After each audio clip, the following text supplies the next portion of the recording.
student who announced to me in September 2021 that she now wanted to be referred to with a new male name. My immediate response to that was to raise a safeguarding concern, and I asked 3 questions. I asked, did we have parental consent? Was she making an informed decision? And was there a risk that she could self-medicate with cross-sex hormones? And I specifically referred to the violation of the college's drug policy, if that latter question was positive. And I also referred to the Kira Bell case at the time about the risk of transgender regret. So to make the point that this was a serious issue. When I went down to safeguarding to find what their response was, they told me that the college response is to not tell the parents. So basically to allow a student to transition in private and to support that in private without parental knowledge, and basically to ignore all the other questions that I had raised. For the wrong to rule, the good must just stand idly by. Hello, I am joined today by Kevin Lister, who's a former maths teacher, made the egregious error of pointing out some of the problems with social transitioning and trans ideology in schools. He was then fired. Kevin, thank you for joining me. Could you, for the sake of our audience, could you let people know, tell us a bit about yourself, tell us what led you to where you are today? Sure, thanks, Laurence, and thanks for having me on. So my circumstances were I was a maths teacher at New College, Swindon. I had a student who announced to me in September 2021 that she now wanted to be referred to with a new male name. My immediate response to that was to raise a safeguarding concern, and I asked 3 questions. I asked, did we have parental consent? Was she making an informed decision? And was there a risk that she could self-medicate with cross-sex hormones? And I specifically referred to the violation of the college's drug policy, if that latter question was positive. And I also referred to the Kira Bell case at the time about the risk of transgender regret. So to make the point that this was a serious issue. When I went down to safeguarding to find what their response was, they told me that the college response is to not tell the parents. So basically to allow a student to transition in private and to support that in private without parental knowledge, and basically to ignore all the other questions that I had raised. So I was absolutely shocked. Literally the floor could have opened up and I could have fallen through it. I was absolutely amazed by what I heard. So I naturally did not support the social transitioning of the child. When I say child, she was under 18, so still by international law is a child. Things progress along a bit. We have a maths competition, a girls' maths competition run externally, and she asks if she can still enter that. And I say, of course you can, because you're a girl. And that precipitates a quick conversation outside the classroom.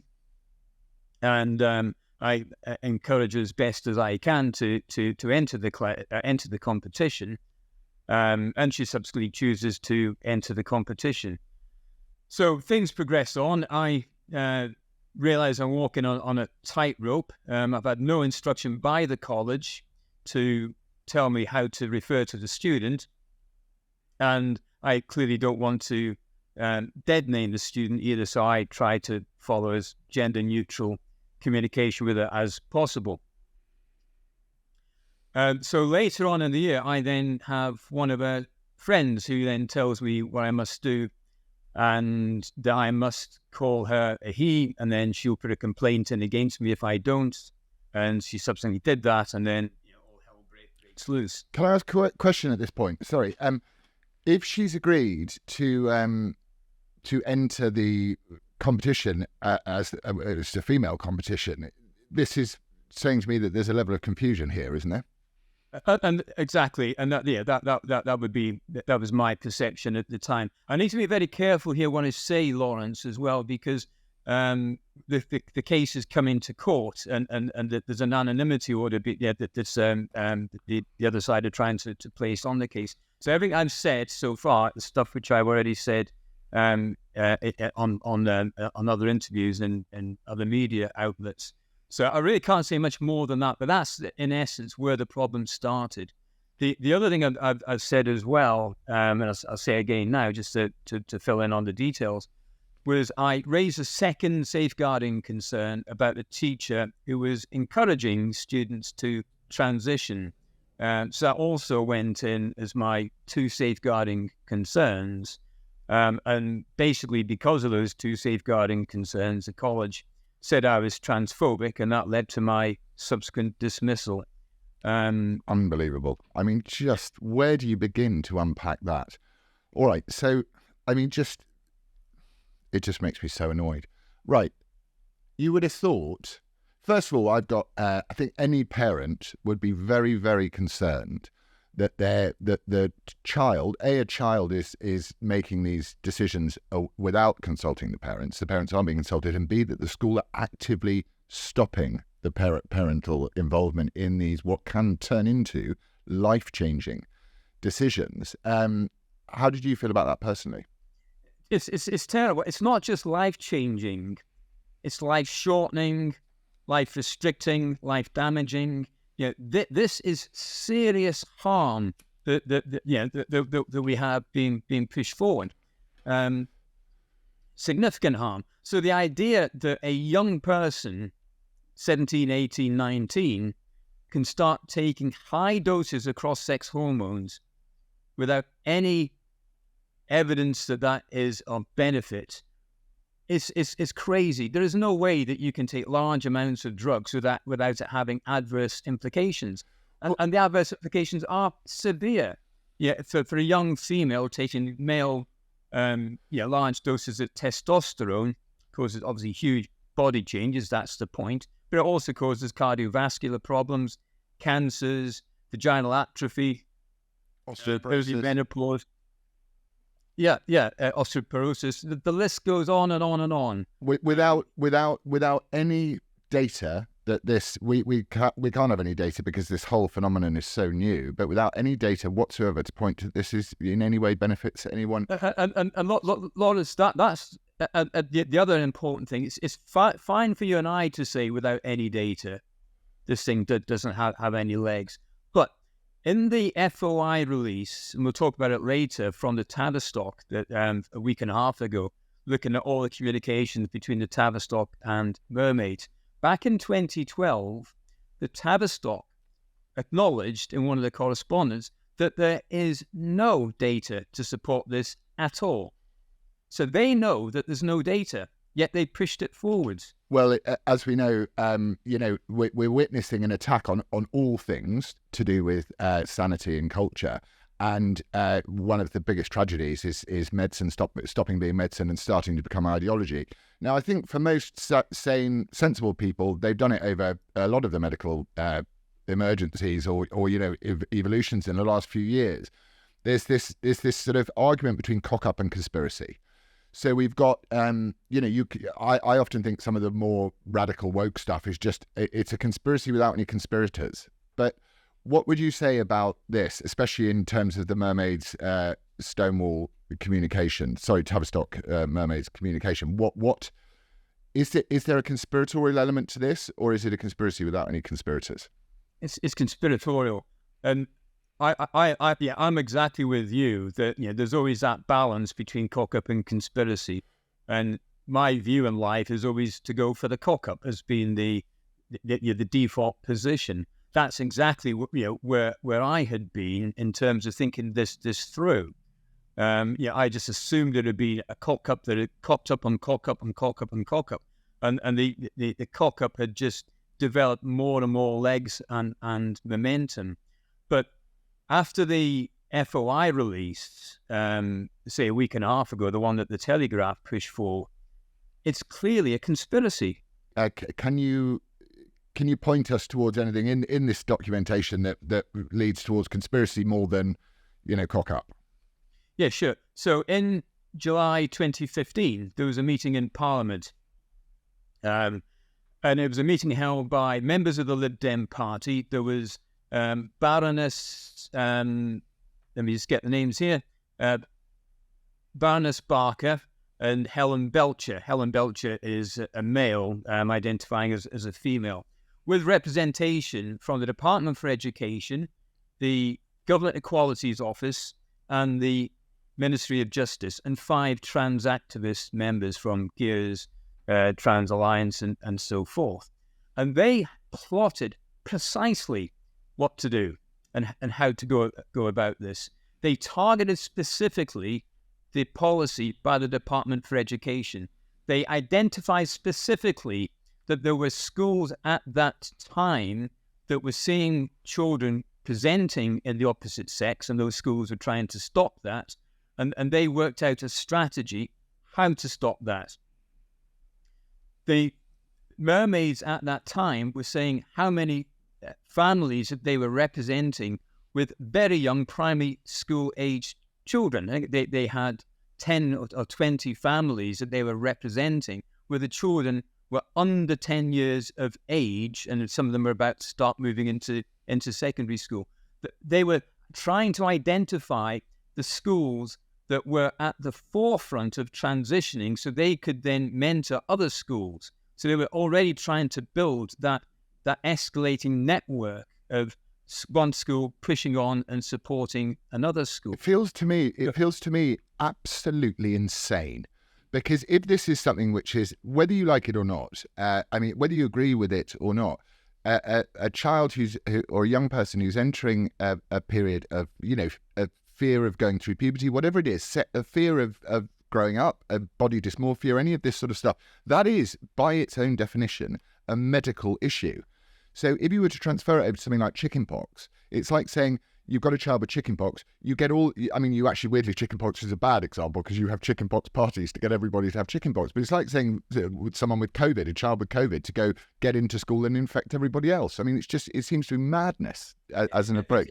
Exactly. That idea of the infection, I think, is important. And once you create a positive environment for one child who is going through this and give him special privilege and celebrate it and create a positive environment, it automatically encourages the other students in his peer group and elsewhere in the school to do the same thing. Mix in with that and trans activist teachers, and then you've got a recipe for absolute disaster. And you've got a way effectively of undermining the entire education system. So what effectively happens is the majority of students look to see the schools becoming indoctrination centers for the transgender ideology, and they lose all credibility for the teachers, for the educational structure, and we're already starting to see that breakdown in educational quality across the country. But let's say that this was a significant meeting, and make no doubt about, when we look at the history of this, and we see how this whole movement has generated such legs, that meeting, I think, will be one of the pivotal points of this entire movement, and it moves it from that arena of being cock-up to conspiracy. It's never very, very good sometimes to draw past historical comparisons, but a movie that always struck me was Kenneth Branagh's 2001 movie called Conspiracy, where he played Heydrich, looking at the Wannsee meeting where they worked out how to implement the Jewish solution. And this is the same kind of thing. You have a bunch of technocrats and bureaucrats coming together, completely ignoring the science. They already know at this stage that there is no science, but they are going to implement policies by subterfuge, devoid of any democratic oversight, and those policies then get implemented. And that's the concerning thing. And one of the things that I learned, and I had no idea about this at all when I raised my first safeguarding concern, was how this movement has become structurally embedded in the entire education system. It's become institutionalized in the education system. And that's the word that we really need to start thinking about now, that the trans is institutionalized. It is there at the Department for Education, at the very top, with the Secretary of State for Education, who has done nothing. It's been there amongst all the civil servants who support it. It's supported by the unions. It's supported by the schools. It's supported by the Teacher Regulation Authority. It's supported by the safeguarding organizations and the local councils. They are all, certainly in my experience, all extremely pro-trans. And one of the things that they talked about in this July 2015 meeting was that a school somewhere, they didn't say which school it was, had referred a parent to safeguarding to the local social services, because that parent was trying to transition a child. I think that's a perfectly good referral for that school to make.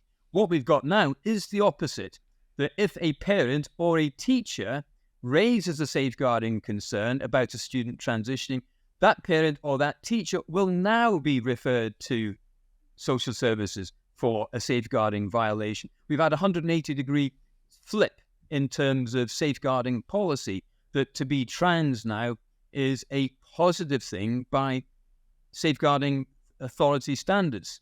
Well, that is surreal. What's so interesting as well about this whole thing is the fact that, as you say, it's a 180-degree flip in policy and approach to what is essentially ideological capture. It is that, as the person who's trying to call that out on behalf of keeping the structures in place which are the best, which are child safeguarding, making sure parents are aware, all of the things that are logical and reasonable, you are demonized and fired. That, to any parents out there, that must be absolutely terrifying to know that not only is this ideology rampant throughout all the structures of education, that anybody who's trying to represent the parents and the best interests of the child is demonized and fired. That's what I find terrifying. You're absolutely right. And that's one of the lessons of history, is that where totalitarians and dictators take control, that the thing that always happens is that the institutions fail.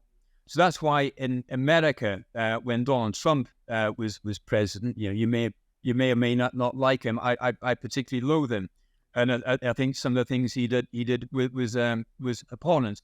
But the thing was, in America, the institutions held together and constrained his want to overturn the democratic process. What we are seeing in this country is that terrifying failure and collapse of systems, of regulating systems, of overseeing systems, of key institutions like education. To see all of those institutions being overturned one after another is absolutely terrifying, and we should be really concerned about what that means, not just for this, but what that means for society overall and in general. Well, one of the I suppose one of the ultimate checks and balances in this situation, which we're going to go into now, is going to be the judiciary, because the judiciary has to be able to look at this with a sober and judicious eye. That's the whole point of the judiciary, because obviously once the institution has failed, which it has in education, even though it's been very subtle and parents don't know about it, you need the judiciary to really be on top of it. So what came to your mind next? So when I went public, I had a huge number of parents contacting me to explain what happened to them. I had a huge number of teachers contacting me. A large number of teachers had left the profession or were about to leave the profession. And one of my concerns initially was that I'd overreacted to this. But what I learned was actually my experience was just a tip of an iceberg. There's a huge pile of ice below the surface that I was only just starting to learn. And common themes started coming out. One of the common themes that came out was how young people, how basically children at schools had been coerced down these pathways, either by the school or by the peer, or normally often by a combination of both. And also when parents had tried to raise their voices, they were no more successful than I was. When parents had tried to raise their voices, they were branded now as transphobic bigots, they were threatened now with referral to local safeguarding social services and safeguarding investigation. So there seemed to be a common mode factor that was tying all this together. So when I spoke to a number of parents, then we suggested the idea of a group litigation, and that's when we contacted the Bad Law Project, and now Anna Lufty is thank you, the Bad Law Project. So and it's Anna Lufty is the barrister now driving that forward with us. So, Kevin, what are we aiming to achieve with this class action? Well, we want a system whereby the parents' voices are now heard. One of the things that is really evident in this whole trans debate is that everybody else's voice has been heard. Politicians, trans activists, but not parents. They have been removed. Their voice has been removed from this debate. So that's the first thing that we want. We want parents' voices now to be heard. We want the justice system and the public record to clearly define and to have laid down the damages and harms that have been done. So these need to be documented absolutely clearly. We need to stop this period. And there is no way that without legal action, this will not stop. The only thing that will stop this is effective and powerful legal action. For that legal action to have teeth and to be effective and powerful, the best way of giving it teeth is to have financial clout. So one of the things that we will also be looking at is seeking financial compensation for the people and the parents who have been so hurt and damaged. We recognize that no amount of financial compensation will repair the damage and harm that is being done, but financial compensation will be one of the most effective tools in stopping this movement from continuing. Well, as you say, it's you cannot undo permanent damage. So one of the ways of rectifying and ascribe and providing justice in a way and a deterrent to any future ideologues who try this is to make it financially very punitive for them. And I think that's absolutely right. So at what stage are we? Can you tell us how many people are involved in the class action? Can you tell us a little bit about them? Obviously, a lot of people want to remain anonymous because it's a very, very traumatic thing. That's right. It's been hugely traumatic. So I've largely been the front face of this. A lot of families are basically trying to pick up the pieces. A child has been estranged from the family, and the family are trying to rebuild those relationships, or the child is on the point of being estranged. So very few families actually want to come forward publicly. So one of the things we're looking at doing is putting anonymity orders in place for the victims. So that's kind of where we're standing at that where we're standing on that at the moment. And how I would say some of the stories are horrific that we have heard, just absolutely, beyond shocking. And they've left my legs shaking as I've heard the way that parents are having their rights as parents completely subverted. Well, it's indicative of something much more malign in society. The absolute desire to destroy the family, because the family is the way that we actually transition wisdom from one generation to the next, and it's really important. So these ideologues that have and it's all part of the same movement actually, which it was described to me the other day as this movement, this ideology, this what's loosely called wokeism, is a universal solvent. It will destroy everything it touches, and I think it's really, really important that we're going to take this to the courts and make sure that the courts can apply their own level of sober and judicious thinking over it. Because if we don't, and if the judiciary is gone, which we have to have faith that it isn't, we're in real trouble. The judiciary is the last thing that we've got to hold on to here. I mean, things like OFSTED.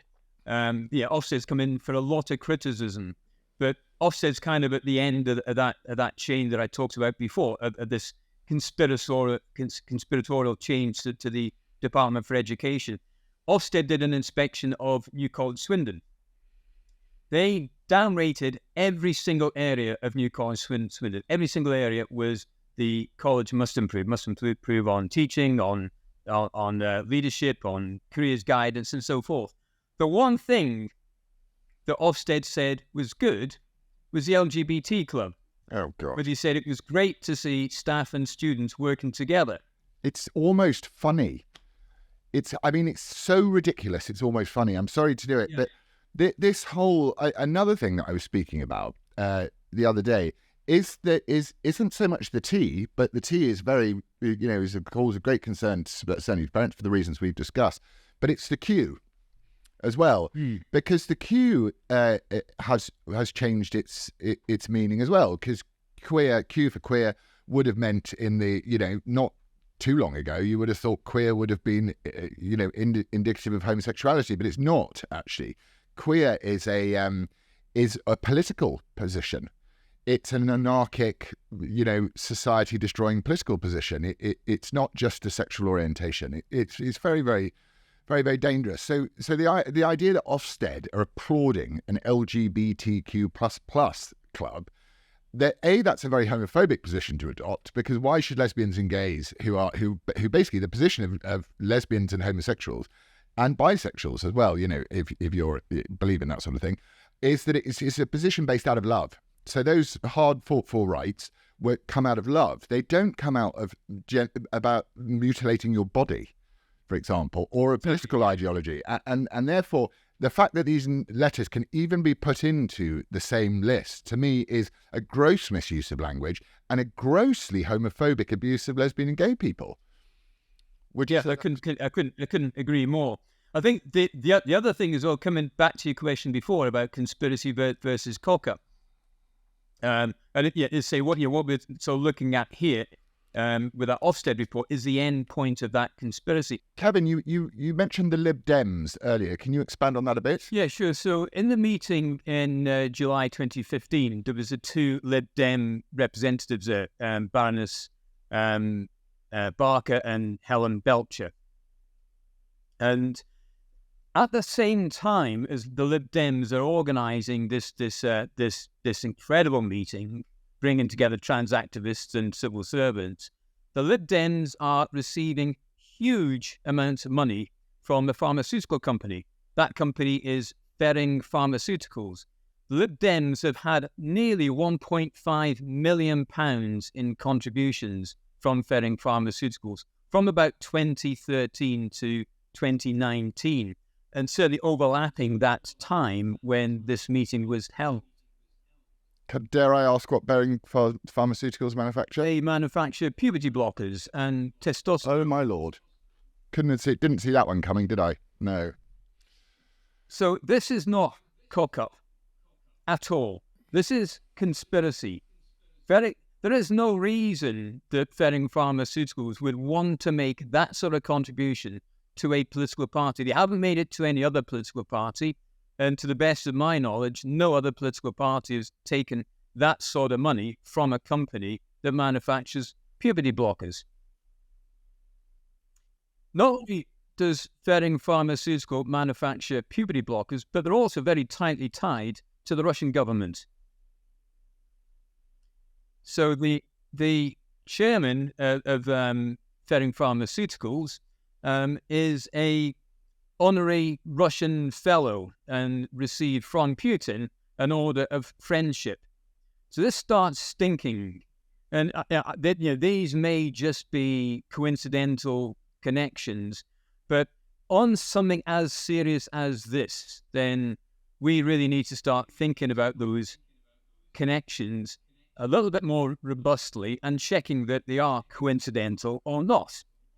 Well, Putin is on record as talking about the West in general as succumbing to all of this stuff in terms of the woke ideology and transgenderism. So obviously without evidence, one can't say anything, but it certainly would be in the interests of anyone who doesn't want the West to flourish to undermine our confidence in ourselves via any means necessary. It's called total warfare, isn't it?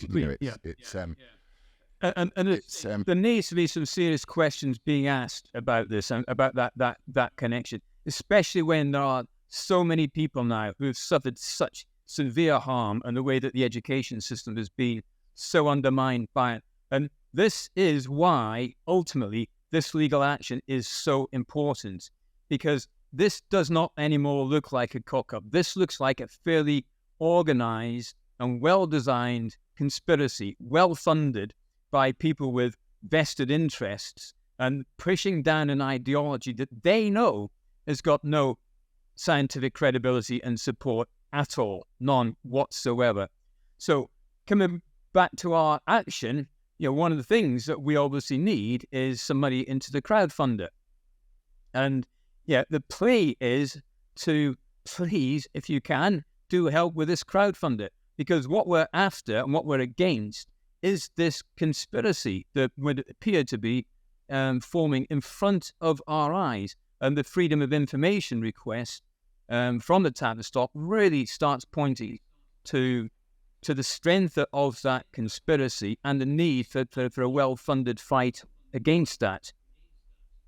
Absolutely, and it's the very reason that the Bad Law Project exists. And I think it's probably, in fact, it's not. I don't think it's probably anything. It is absolutely the most important thing that we can do for our future, all of our futures. Because if we don't protect our children in school, and we don't go back to supporting and encouraging the family, we're going to have a generation of very, very upset and damaged young people who've been indoctrinated to believe something that's not true. And I think we already have that. And I think this is going to take many, many years to unpick and to rebuild and to compensate for the damage and to recover from the damage.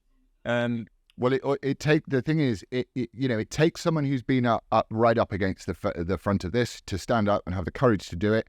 You've not just lain down. You've gathered together these parents, and we're going to go right for the Department of Education. And we've got to reverse this tide. And as you say, it's going to take time, but this is the first punch on the nose to say we want to reclaim education and we want to reclaim the family. Yeah, exactly. So, exactly. Yeah. Kevin, thank you. Thank you so much for joining me. And I mean, I would ask you to share a story, but actually it's so horrifying, and it'll all come out soon anyway. We're gonna start sharing these stories of what people have been through, and it's harrowing and hard to listen to. But thanks for taking the time to talk to me this morning, and apologies for my sort of bad sore body look. Thank you for having me on, Laurence, and thanks for all the work that you're doing at your end as well. Pleasure.